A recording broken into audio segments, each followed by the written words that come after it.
Hello friends, welcome to quick revision point. My name is Raksha Srivastava. Friends, आज हम UGC NET paper first में higher education से related important question को discuss करेंगे, जो कि फ्रेंड एग्जाम के लिए इंपॉर्टेंट है। हायर एजुकेशन से क्वेश्चन पूछे जाते हैं यूजीसी नेट एग्जाम में और अदर एग्जाम के लिए भी इंपॉर्टेंट है। ओके, तो स्टार्ट करते हैं। फर्स्ट क्वेश्चन क्या है? निम्नलिखित में से किसे संसद के स्वीकृत प्रस्ताव के बिना राष्ट्रपति द्वारा हटाया जा सकता है? ए है राज्य का राज्यपाल, बी है मुख्य चुनाव आयुक्त, सी है नियंत्रक एवं और महालेखा परीक्षक, एंड डी है इसमें उच्च न्यायालय के न्यायाधीश। तो जो इसमें संसद के स्वीकृत प्रस्ताव के बिना राष्ट्रपति द्वारा जो हटाया जा सकता है वो हटाया जाता है राज्य का राज्यपाल। ओके, करेक्ट आंसर ए हो जाएगा। आगे देखते हैं, निम्नलिखित में से कौन सा भ्रष्टाचार शब्द की परिधि में आता है? तो ए है इसमें फर्स्ट है सरकारी पद का दुरुपयोग, ये करेक्ट है। सेकंड है नियमों कानूनों और मानकों से विचलन, ये भी भ्रष्टाचार में आता है। थर्ड है जब कार्यवाही आवश्यक हो तो कार्यवाही न करना, ये भी करेक्ट है।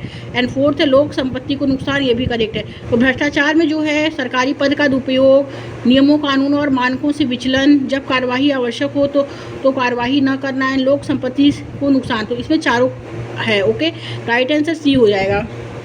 आगे देखते हैं, राष्ट्रपति के प्रसाद पर्यंत पद ग्रहण करने की बजाय निम्नलिखित में से कौन जो है सद आचरण प्रयत्न पद पर रहता है? कौन जो है वो रहता है? ए फर्स्ट है इसमें राज्य के राज्यपाल, तो ये गलत। भारत के महान्यायवादी, ये भी गलत। उच्च न्यायालय के न्यायाधीश, एंड फोर्थ है केंद्र शासित क्षेत्र का प्रशासक। तो राष्ट्रपति के प्रसाद प्रयत्न पद ग्रहण करने की बजाय निम्नलिखित में से कौन जो है सद आचरण प्रयत्न पद पर रहता है? तो वो रहता है इसमें करेक्ट आंसर जो होगा वो बी हो जाएगा, केवल थर्ड, उच्च न्यायालय का न्यायाधीश। ओके, करेक्ट आंसर बी हो जाएगा। क्वेश्चन पूछा गया है 2017 में। नेक्स्ट क्वेश्चन देखेंगे, निम्नलिखित में से कौन सा कथन सही है? तो फर्स्ट है इसमें राज्यसभा एक स्थायी सदन है जिसे केवल राष्ट्रीय आपातकाल के दौरान ही भंग किया जा सकता है, तो ये गलत है। ओके, सेकंड है राज्यसभा राज्यों के स्थानीय हितों का प्रतिनिधित्व करती है, करेक्ट है। थर्ड है राज्यसभा के सदस्य को प्रतिनिधित्व करने वाले राज्यों के निर्देशों के अनुसार मतदान करना बाध्यकारी नहीं है, तो ये भी करेक्ट है।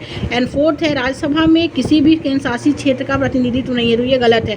तो दूसरा और तीसरा जो है इसमें राइट है, तो राइट आंसर बी हो जाएगा। आगे देखेंगे, किसी राज्य में राष्ट्रपति शासन की घोषणा के परिणामतः निम्नलिखित में से कौन सा तात्कालिक रूप से अनिवार्य जो है वो नहीं होता है? तो कौन सा जो है वो नहीं होता है? तो फर्स्ट है इसमें राज्य विधानसभा को भंग किया जाना, तो करेक्ट है, बी है। सेकंड है राज्य में मंत्रिमंडल की बर्खास्ती किया जाना, तो ये गलत। थर्ड है राज्य प्रशासन को केंद्र सरकार द्वारा अपने नियंत्रण में लेना, ये भी गलत। फोर्थ है नए मुख्य सचिव की नियुक्ति करना। तो राज्य में राष्ट्रपति शासन की घोषणा जो होती है तात्कालिक रूप से अनिवार्य नहीं होता है, तो पहला और चौथा, मतलब कि राज्य विधानसभा को भंग किया जाना और नए मुख्य सचिव की नियुक्ति करना, ये दोनों करेक्ट है, तो राइट आंसर ए हो जाएगा। आगे देखते हैं फ्रेंड्स, राष्ट्रीय न्यायिक नियुक्ति आयोग को निम्नलिखित में से किसे असंवैधानिक घोषित किया है? राष्ट्रीय न्यायिक नियुक्ति आयोग को निम्नलिखित में से किसने असंवैधानिक घोषित किया है? तो फर्स्ट है इसमें भारत के उच्चतम न्यायालय ने, सेकंड है उच्च न्यायालय ने, एंड सी है उच्च न्यायालय और उच्चतम न्यायालय दोनों ने, एंड डी है भारत के राष्ट्रपति ने। तो राष्ट्रीय न्यायिक नियुक्ति आयोग को जो असंवैधानिक घोषित किया है वो किया है भारत के उच्चतम न्यायालय ने, करेक्ट आंसर ए हो जाएगा। ओके, आगे देखते हैं, भारतीय राजनीतिक व्यवस्था के संबंध में निम्नलिखित में से कौन सा कथन जो है वो सही है? तो राष्ट्रपति राज्यसभा और शासनाध्यक्ष दोनों होते हैं। सेकंड है संसद सर्वोच्च है। थर्ड है उच्चतम न्यायालय संविधान का संरक्षक है, तो करेक्ट आंसर इसमें थर्ड हो जाएगा कि उच्चतम न्यायालय क्या है? संविधान का संरक्षक है, तो करेक्ट आंसर डी हो जाएगा। आगे देखेंगे, निम्नलिखित में से कौन से मूल या मौलिक कर्तव्य हैं? तो फर्स्ट है इसमें राष्ट्रीय ध्वज का सम्मान, ये करेक्ट है। सेकंड है प्राकृतिक पर्यावरण की रक्षा और उसमें सुधार, ये भी करेक्ट है। थर्ड है माता पिता द्वारा अपने बच्चों को शिक्षा के अवसर प्रदान करना, ये भी करेक्ट है। तो पहला दूसरा तीसरा इसमें राइट है। और राष्ट्रीय महत्व के स्मारकों और स्थलों की सुरक्षा, ये गलत है। तो पहला दूसरा तीसरा जो है राइट है, तो राइट आंसर जो होगा ए हो जाएगा। आगे देखते हैं, नीति आयोग के संबंध में निम्नलिखित में से कौन से कथन जो हैं वो सही हैं?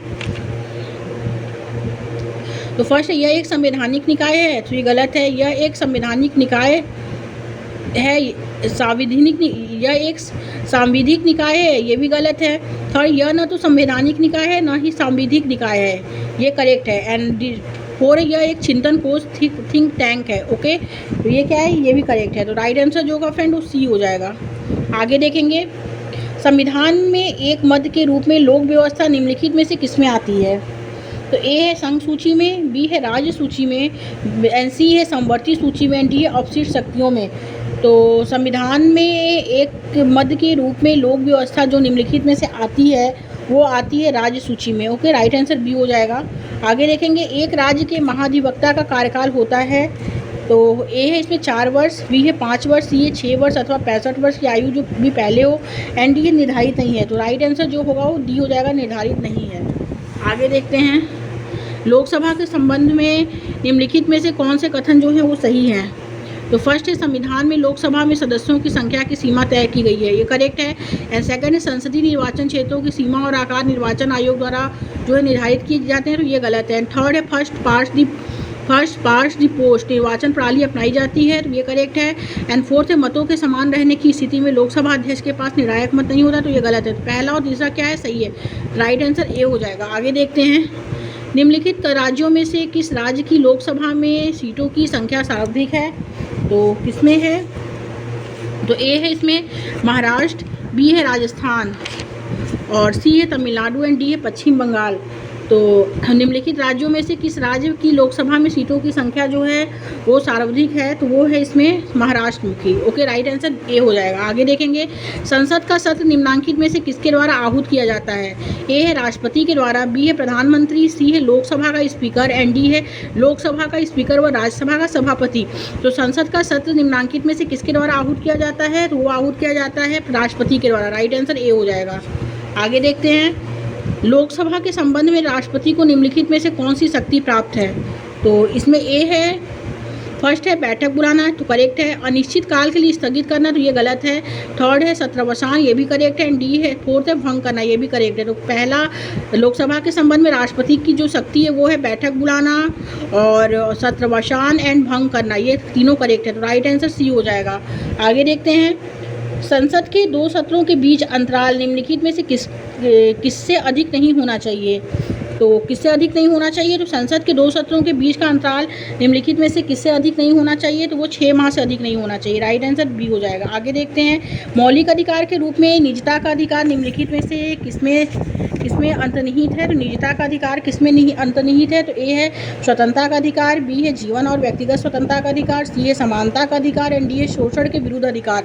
तो मौलिक अधिकार के रूप में निजता का अधिकार जो है वो किससे संबंधित नहीं, वो किससे जो है किसमें अंतर्निहित नहीं है? तो वो है इसमें जीवन और व्यक्तिगत स्वतंत्रता का अधिकार। राइट आंसर बी हो जाएगा फ्रेंड्स। आगे देखते हैं,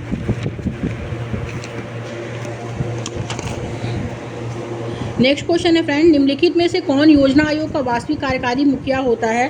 तो योजना आयोग का वास्तविक कार्यकारी मुखिया कौन है? ए है अध्यक्ष, बी है उपाध्यक्ष, सी है योजना राज्य मंत्री एंड डी है सदस्य सचिव। तो योजना आयोग का जो है वास्तविक कार्यकारी मुखिया जो होता है वो होता है उपाध्यक्ष। राइट आंसर बी हो जाएगा।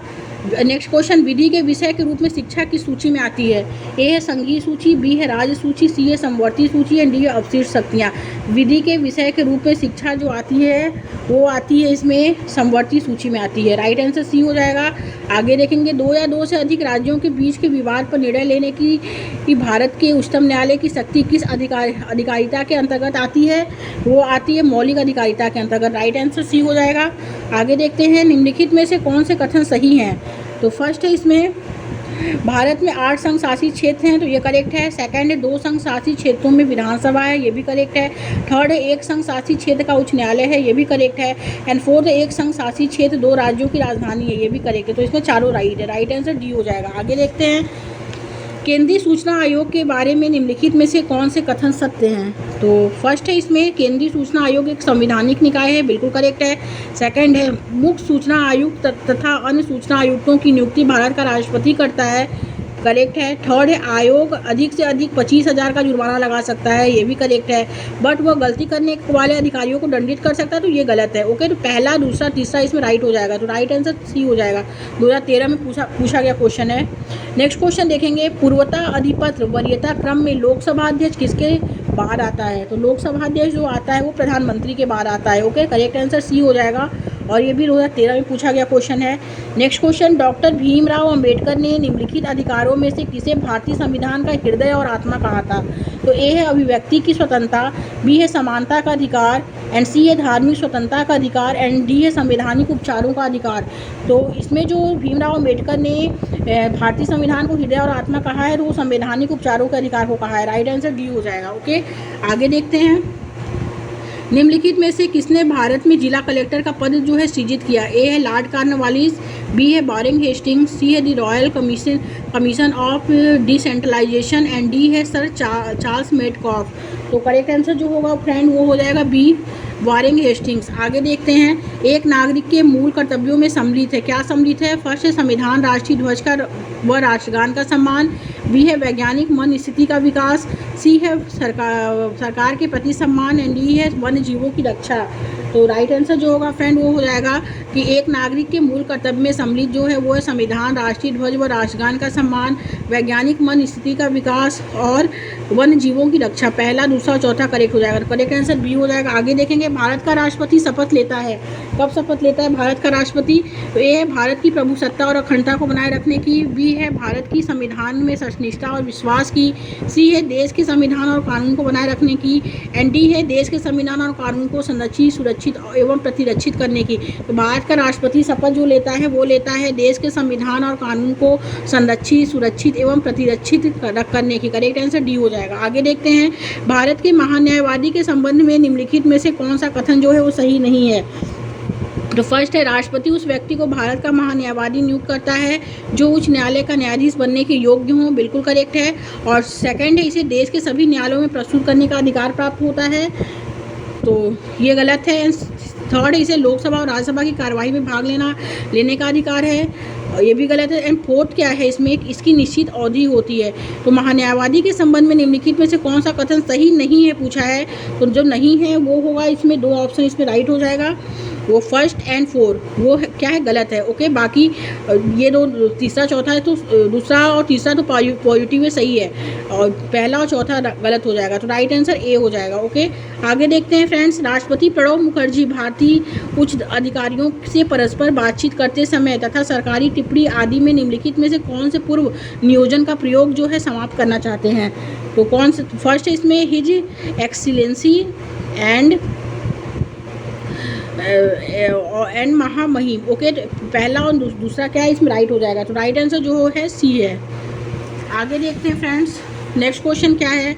वित्तीय आपात स्थिति के में निम्नलिखित में से क्या जो है वित्तीय आपात स्थिति में निम्नलिखित में से क्या किया जा सकता है? तो फर्स्ट है इसमें राज्य विधानसभाओं को समाप्त किया जा सकता है, तो ये गलत है। सेकंड है केंद्र सरकार राज्यों के बजट और व्यय को अपने नियंत्रण में ले सकती है, तो ये करेक्ट है। एंड थर्ड है उच्च न्यायालय और उच्चतम न्यायालय के न्यायाधीशों के वेतन को कम किया जा सकता है, ये करेक्ट है। एंड संवैधानिक उपचारों के अधिकार को, ये गलत है। तो दूसरा और तीसरा इसमें राइट हो जाएगा, तो करेक्ट आंसर डी हो जाएगा। आगे देखते हैं। भारत में 1 रुपये की मुद्रा पर किसके हस्ताक्षर होते हैं? भारत में 1 रुपये की मुद्रा पर किसके हस्ताक्षर होते हैं? ए है भारत के राष्ट्रपति, बी है भारत के वित्त मंत्री, सी है भारतीय रिजर्व बैंक के गवर्नर, एंड डी है भारत सरकार के वित्त सचिव। तो करेक्ट आंसर जो होगा वो डी हो जाएगा, भारत सरकार के वित्त सचिव के हस्ताक्षर होते हैं। आगे देखते हैं। सूची फर्स्ट को सूची सेकंड से मिलाते हुए दिए गए कूट का प्रयोग करके उत्तर दीजिए। तो फर्स्ट है इसमें सूची फर्स्ट आयोग व समिति एंड सूची सेकंड वर्ष है। तो प्रथम प्रशासनिक सुधार आयोग जो होता है वो होता है 1966, तो ए का थर्ड। और पाल एच एप्लबी समिति फर्स्ट जो है वो है 1953। ओके, बी का 4 एंड के सनाथम समिति जो है वो है 1962, सी का सेकंड। एंड द्वितीय प्रशासनिक सुधार आयोग जो है वो फर्स्ट है, डी का फर्स्ट 2005। ओके, तो ए का जो हो जाएगा वो थर्ड, बी का 4, सी का सेकंड एंड डी का फर्स्ट। तो राइट आंसर बी हो जाएगा। आगे देखेंगे। संवैधानिक रूप में राजनीतिक दलों के पंजीकरण और मान्यता का कार्य निष्पादन निम्नलिखित में से किसके द्वारा किया जाता है? तो किसके द्वारा किया जाता है? तो भारत के निर्वाचन आयोग द्वारा किया जाता है। राइट आंसर सी हो जाएगा। आगे देखते हैं। नेक्स्ट क्वेश्चन है ग्राम सभा के सदस्य होते हैं।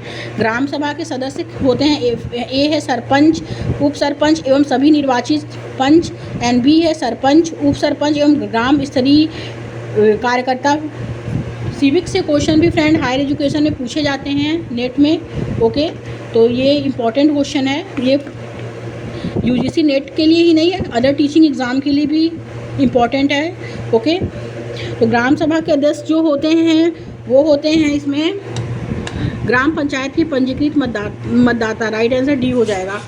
आगे देखेंगे, भारत का राष्ट्रपति जो होता है वो है राज्य का मुखिया होता है। भारत का राष्ट्रपति जो है वो राज्य का मुखिया होता है। ओके, करेक्ट आंसर ए हो जाएगा। आगे देखते हैं, नेक्स्ट क्वेश्चन है, नीचे दिए गए कथनों पर विचार कीजिए, उन कथन को पहचानिए जिसमें प्राकृतिक न्याय निहित है। तो ए है इसमें न्यायालय प्राकृतिक न्याय के सिद्धांत का अनुसरण करते हैं। बी है न्याय में देरी न्याय से वंचित रखने के समान है। सी है प्राकृतिक न्याय एक नागरिक का अभिन्न अधिकार है। एंड डी है सुने जाने का उचित अवसर दिया जाए। तो इसमें जो राइट आंसर हो जाएगा वो हो जाएगा डी, कि सुने जाने का उचित अवसर दिया जाए। ओके, करेक्ट आंसर डी हो जाएगा। आगे देखेंगे, नेक्स्ट क्वेश्चन है, निम्नलिखित में से कौन भारत के राष्ट्रपति की इच्छा प्रसाद प्रयत्न पद पर रहता है। ए है मुख्य निर्वाचन अधिकारी, एंड बी है भारत का नियंत्रक एवं महालेखा परीक्षक, सी है संघ लोक सेवा आयोग का अध्यक्ष, एंड डी है राज्य का राज्यपाल। तो भारत के राष्ट्रपति की इच्छा प्रयत्न जो है पद पर रहता है वो है राज्य का राज्यपाल। ओके, करेक्ट आंसर डी हो जाएगा फ्रेंड्स। आगे देखते हैं, निम्नलिखित में से कौन सी संवैधानिक संस्था नहीं है। तो संवैधानिक संस्था जो नहीं है, ए है निर्वाचन आयोग, बी है वित्त आयोग, सी है संघ लोक सेवा आयोग, एंड डी है योजना आयोग।